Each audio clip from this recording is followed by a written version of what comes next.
No ar, programa O Poder da Palavra. O Poder da Palavra. Com a apresentação de Rodolfo Godoy.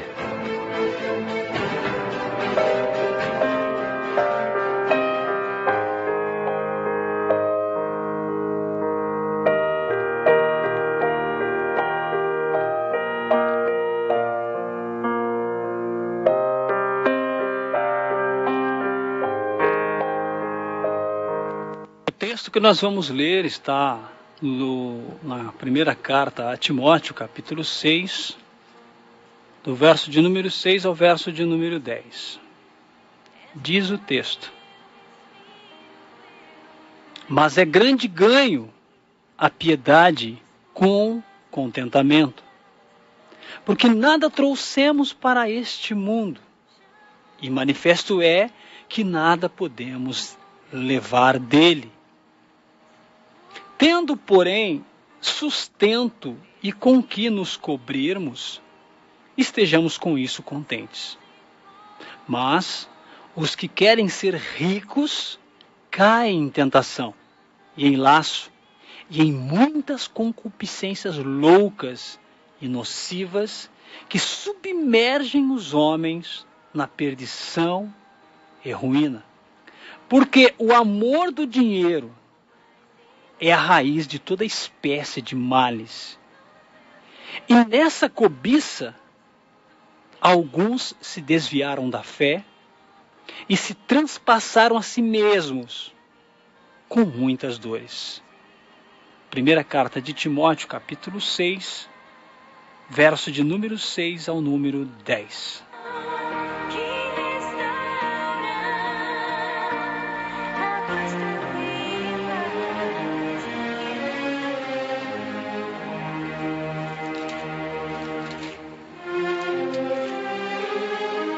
Queridos irmãos, mais uma vez nós trazemos um texto da carta de Timóteo, da carta de São Paulo a Timóteo, neste programa. Lembrando que esta carta foi escrita ali pelos anos de 65 depois de Cristo. Ela é conhecida também, juntamente com a carta de Tito, como carta pastoral, ou seja, uma carta que ensina a liderança a cuidar do rebanho. Ensina a liderança a combater as falsas doutrinas, combater as heresias. Ensina a liderança a pastorear o seu rebanho. Esta carta, então, endereçada a Paulo, um jovem pastor, que tem como propósito exortar o próprio Timóteo a respeito do seu ministério, a respeito da sua vida pessoal. Exortar a Timóteo a defender a pureza do Evangelho, a pureza dos seus santos padrões que existem no Evangelho. Proteger, a defender da corrupção que é causada pelos falsos mestres.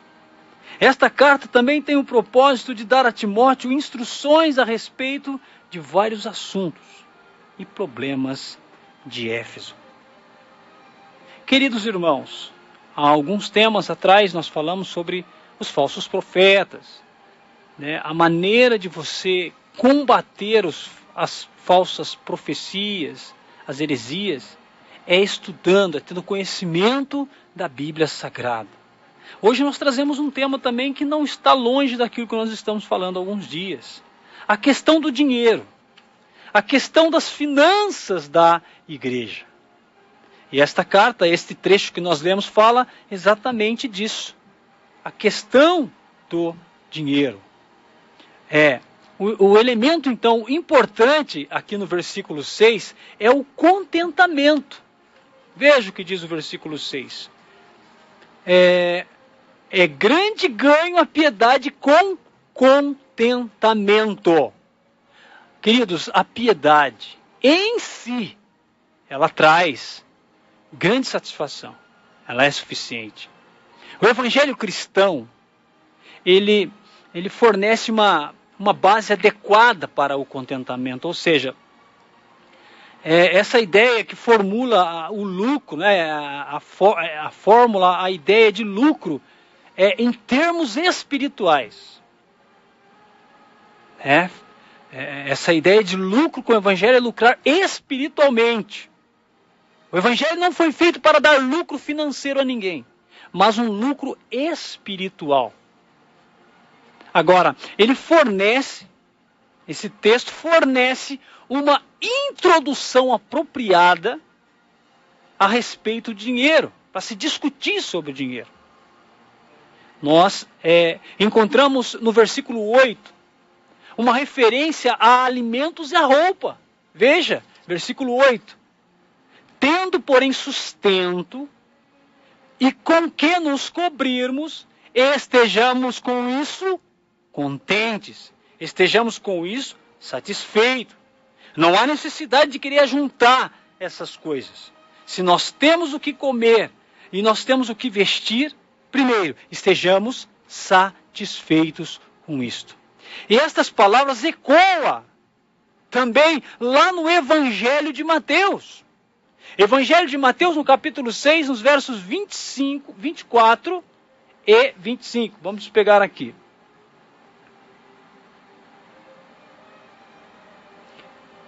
Os versículos 25, Evangelho de Mateus, capítulo 6, verso de 25 ao 34. Preste atenção. Por isso, vos digo, versículo 24. Aliás, o 25 mesmo, de 25, Evangelho de Mateus, capítulo 6, verso 25 a 34. Verso 25. Por isso, vos digo, não andeis cuidadosos quanto à vossa vida, pelo que haveis de comer, ou pelo que haveis de beber, nem quanto ao vosso corpo, pelo que haveis de vestir. Não é a vida mais do que o mantimento, e o corpo mais do que a vestimenta? Olhai para as aves do céu, que não semeiam, nem cegam, nem ajuntam em celeiros, e vosso Pai Celestial as alimenta. Não tendes vós muito mais valor do que elas? E qual de vós poderá, com todos os seus cuidados, acrescentar um côvado à sua estatura? E quanto ao vestuário, por que andais solícitos? Olhai para os lírios do campo, como eles crescem, não trabalham, nem fiam. E eu vos digo que nem mesmo Salomão, em toda a sua glória, se vestiu como qualquer deles. Pois, se Deus assim veste a erva do campo, que hoje existe e amanhã é lançada no forno, não vos vestirá muito mais a vós, homens de pequena fé? Não andeis, pois, inquietos, dizendo que comeremos, ou que beberemos, ou com o que nos vestiremos? Porque todas essas coisas os gentios procuram. De certo, o vosso Pai Celestial bem sabe que necessitais de todas essas coisas. Mas buscai primeiro o reino de Deus e a sua justiça, e todas essas coisas vos serão acrescentadas.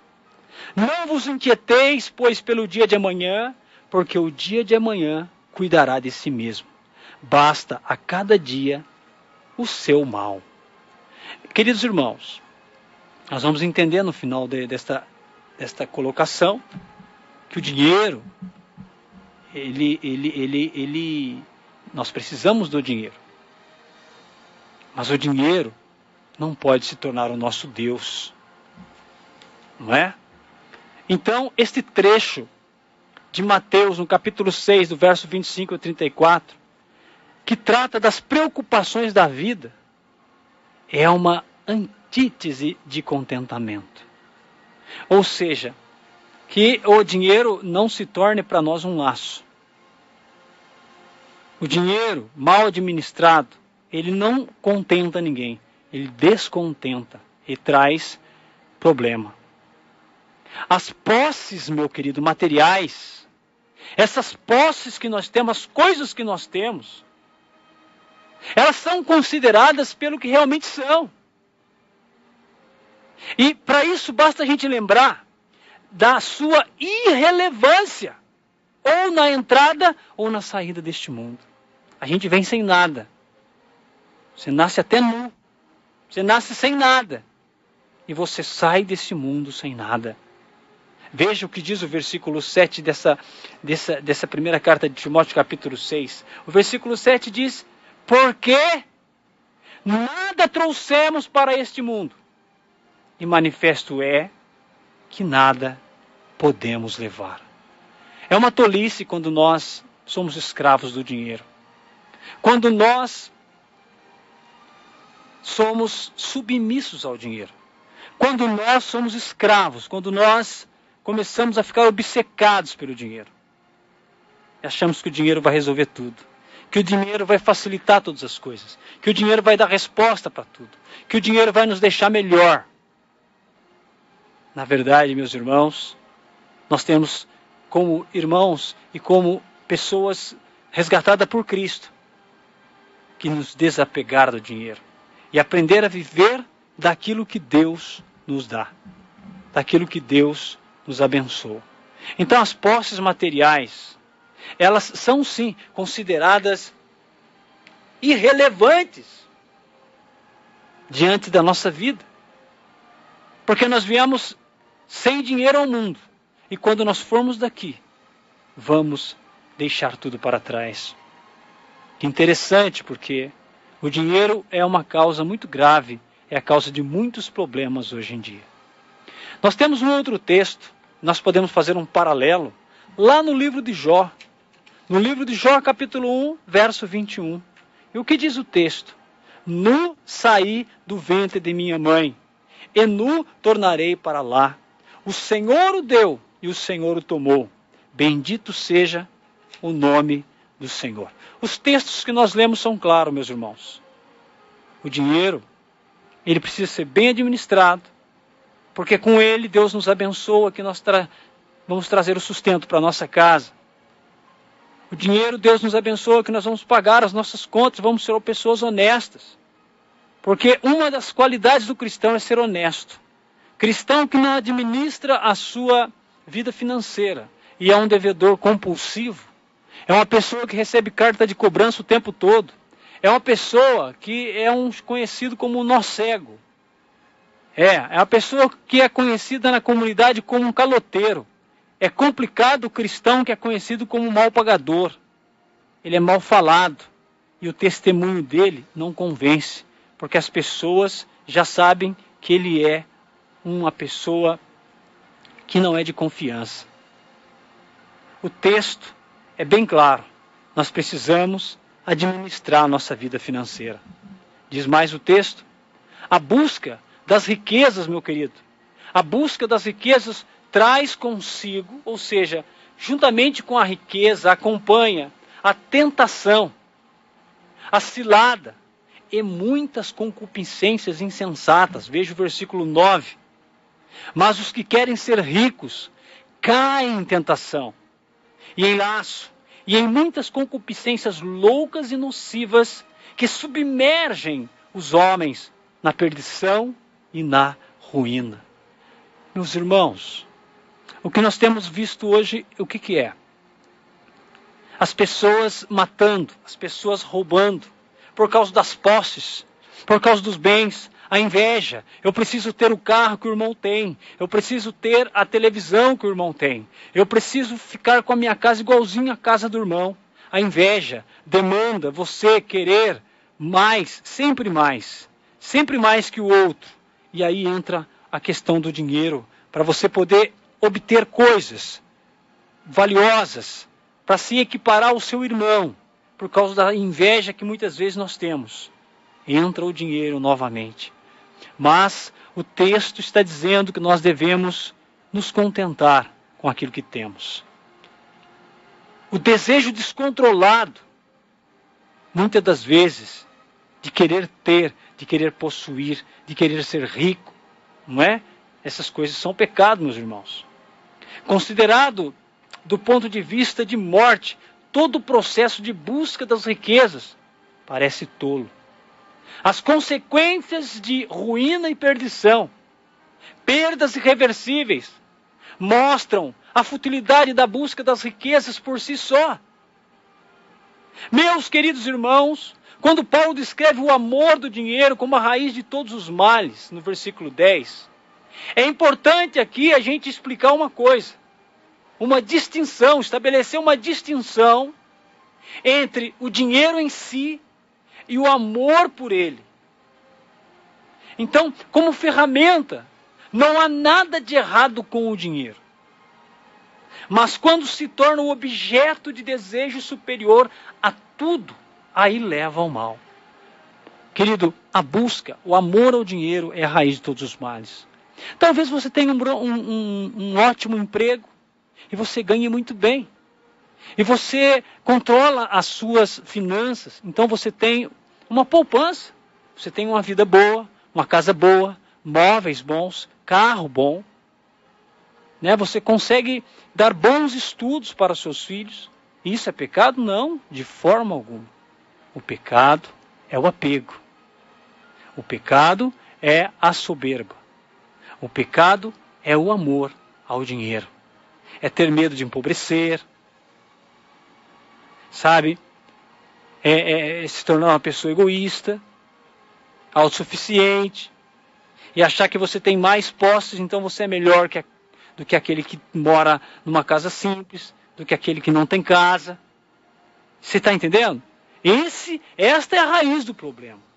Mas se você estudou, se você batalhou um bom emprego, se você ganha bem, isso é justo. Não tem nada de errado nisso.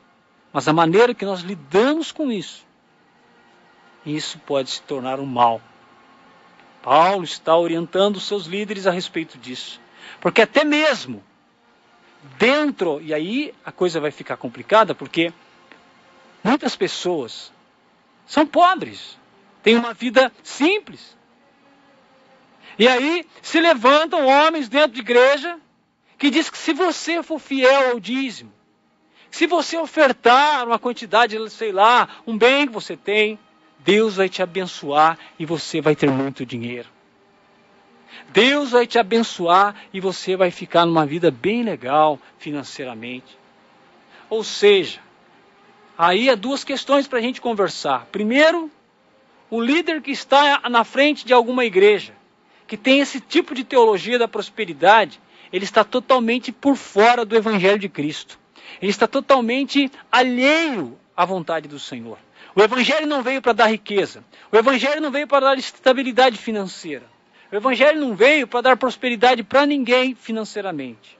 Como eu disse, se você estudou, se você trabalha numa grande empresa, se você é um empresário, se você se esforçou, tem uma grande empresa, você se organiza, você é honesto com seus funcionários, sabe? Se você é honesto com relação aos seus impostos, Deus te abençoe e você tem uma vida boa financeiramente, que mal há nisso. O problema é não saber lidar com isso. A outra parte são os líderes de igrejas ou de denominações, que só trabalham esse tipo de evangelho, o evangelho da prosperidade, que a sua vida está mal porque o diabo está na sua vida, porque você está doente porque o diabo está na sua vida, porque as coisas não vão bem para você porque você não é dizimista, que as coisas não vão bem para você porque você não dá oferta, porque se você der oferta, se você for dizimista, Deus vai te abençoar financeiramente. Hipocrisia. Nenhum lugar na Bíblia diz isso. Em nenhum lugar da Bíblia dá amparo para esse tipo de ensinamento. O Evangelho de Jesus Cristo veio para salvar. O Evangelho de Jesus Cristo veio para santificar o homem. Ele não veio para dar prosperidade financeira. Ele não veio para dar riqueza. Ele não veio para dar instabilidade financeira. O Evangelho veio para te salvar. O Evangelho veio para te santificar. O Evangelho veio para transformar a sua vida. E se você aceitou o Senhor Jesus, você vai ter um orçamento na sua casa. Você vai se programar. Você vai ser uma pessoa organizada. Você vai ser uma pessoa transformada por Ele. E tudo vai bem quando você coloca na mão do Senhor. Então, quando Paulo descreve o amor ao dinheiro, é isso. Ele está dizendo que o amor ao dinheiro, o apego ao dinheiro, isto é errado. Agora, Não há nada de errado com o dinheiro que você ganha honestamente, que você estudou para ter um bom trabalho e ganhar mais, que você investe na sua casa, você tem um bom carro, seus filhos conseguem ter escola particular. Que erro há nisso? Se todos nós tivéssemos condições, nós faríamos o mesmo. Mas às vezes não estudamos, às vezes nós não queremos melhorar o nosso currículo, às vezes nós não queremos nem estudar, e aí a gente quer ter um bom emprego. E a gente fica falando daquele que tem um bom emprego porque passou por todo esse processo. Então a gente tem que colocar a mão na consciência e se conformar. Se queremos melhorar a nossa vida profissional e ganhar mais, temos que nos preparar para o mercado de trabalho. Isto é honesto.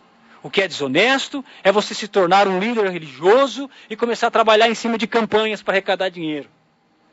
O que é errado e é pecado é você usar textos bíblicos fora do contexto para fazer com que as pessoas doem cada vez mais. Doe, é você levar até a maquininha de cartão para a pessoa passar o cartão e doar para você, porque você fez aquele trabalho, porque aquele determinado líder religioso montou aquele trabalho naquela semana com metas financeiras. A meta é vender Bíblia, a meta é vender CD, a meta é vender livros, a meta é arrecadar dinheiro, é arrecadar X quantidade de dinheiro.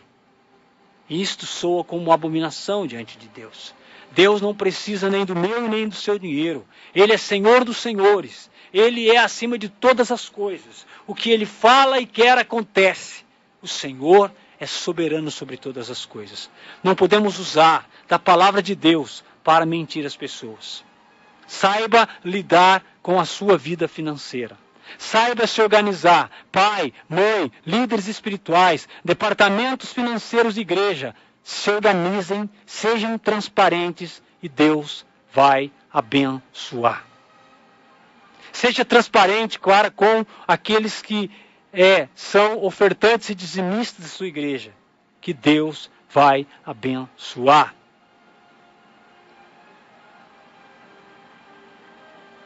Nesse texto, não há sugestão de que o amor ao dinheiro é a única causa do mal. Há outras causas também, mas o dinheiro é uma delas. O interesse de Paulo aqui, queridos, é ressaltar os riscos espirituais incluídos nesta avidez pelo dinheiro. É isto que Paulo quer dizer com desviar-se da fé. Paulo quer que vejamos, no entanto, que sempre que ocorre algum tipo de mal, o dinheiro facilmente se mistura a ele.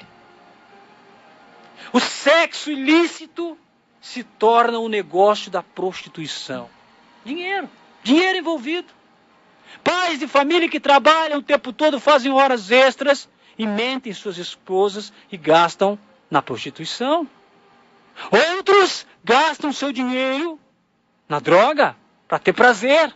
Compram o prazer da droga, compram o prazer do sexo. Isso é pecado. É isto que o texto está dizendo.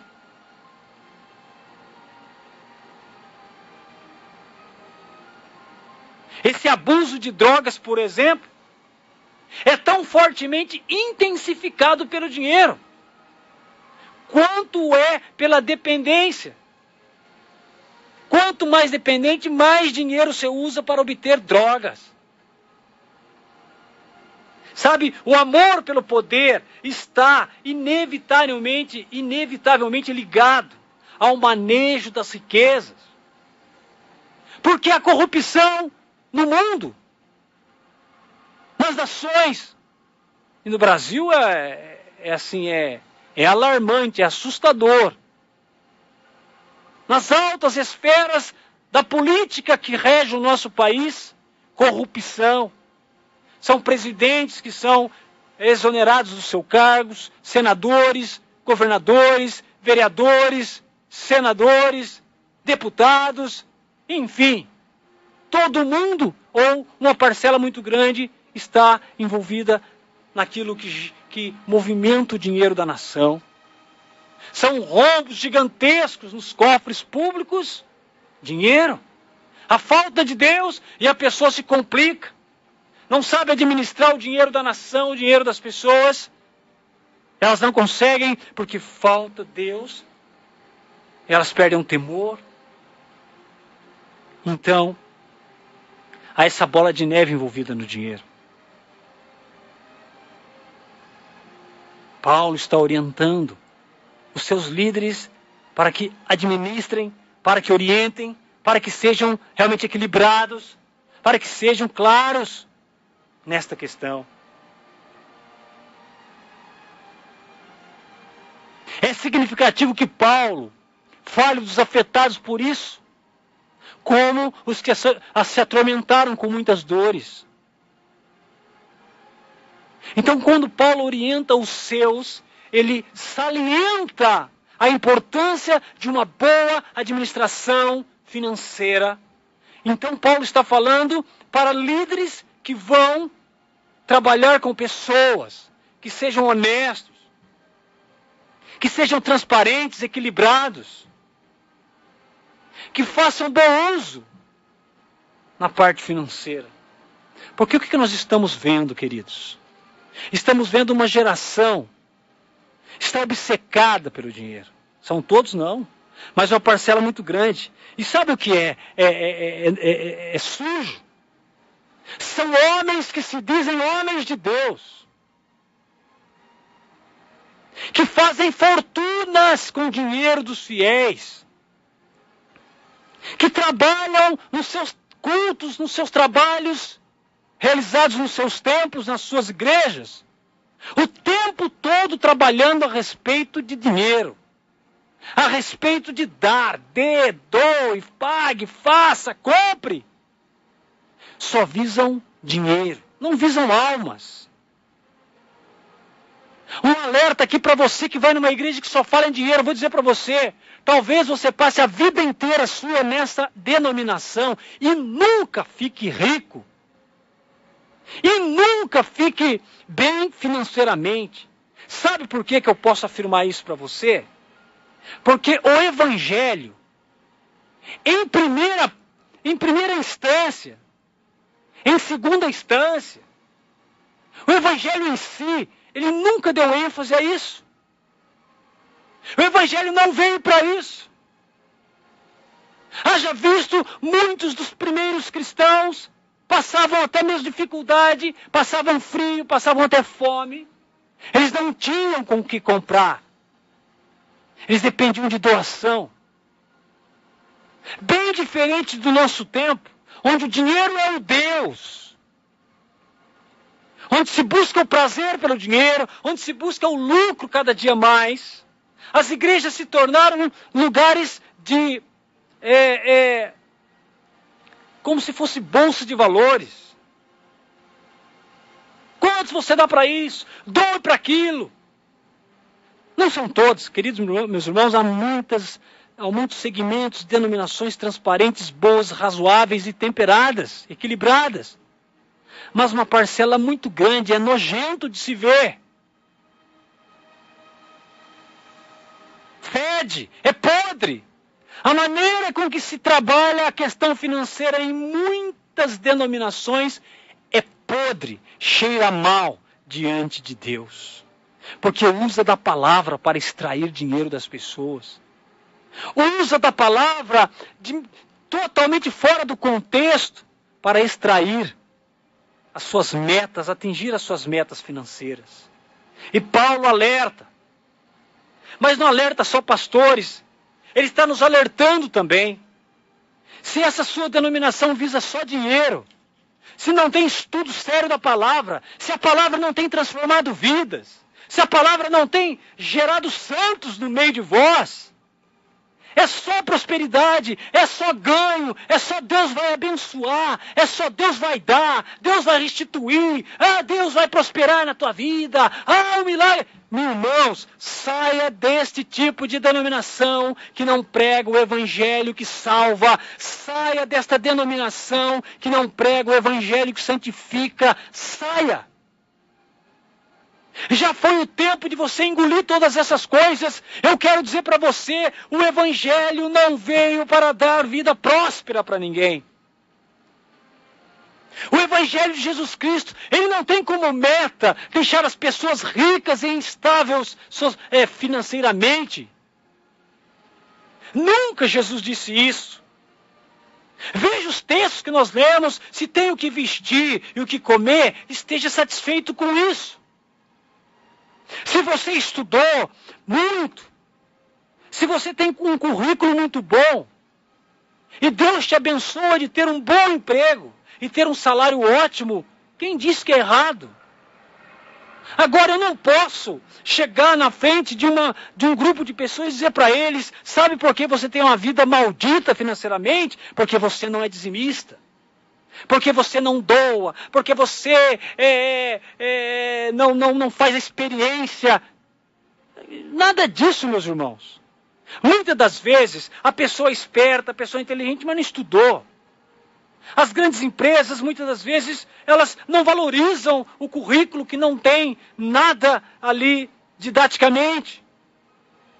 Sabe, queridos, uma coisa é Deus dar aos professores as oportunidades para a gente estudar, para a gente se profissionalizar e a gente ficar orando para cair do céu.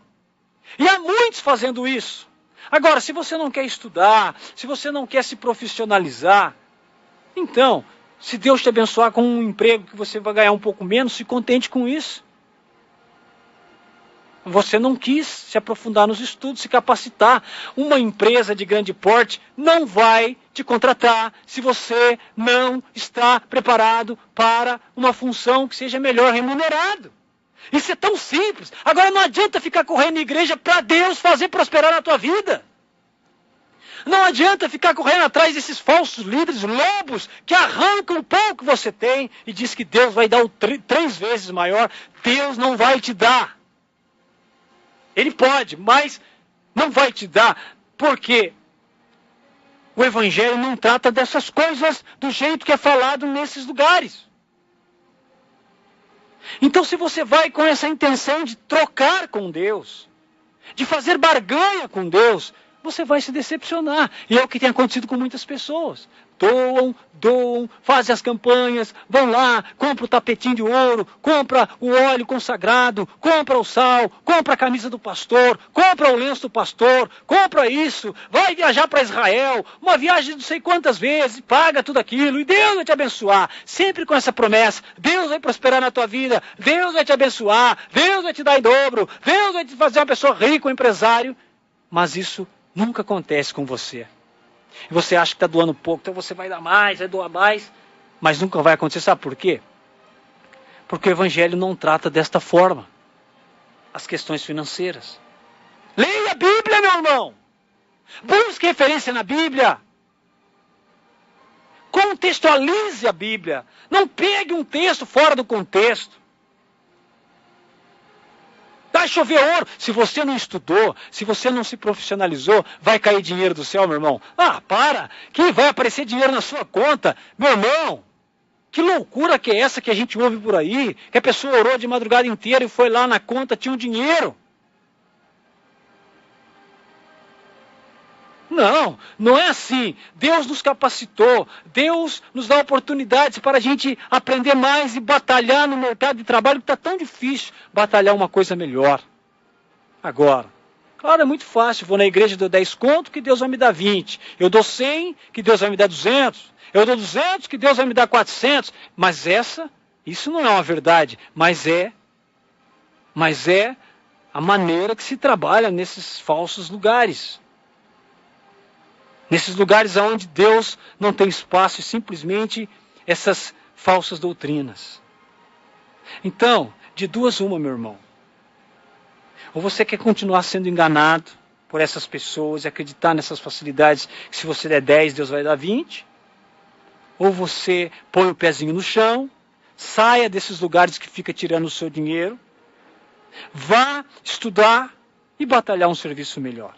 Caso contrário, se contente, como a Bíblia diz. Está comendo, está se vestindo, esteja satisfeito com isso.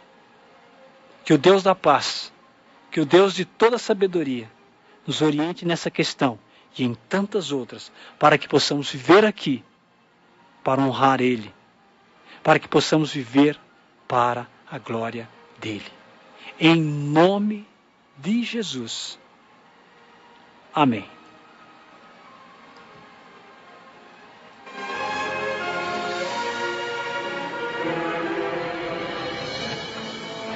No ar,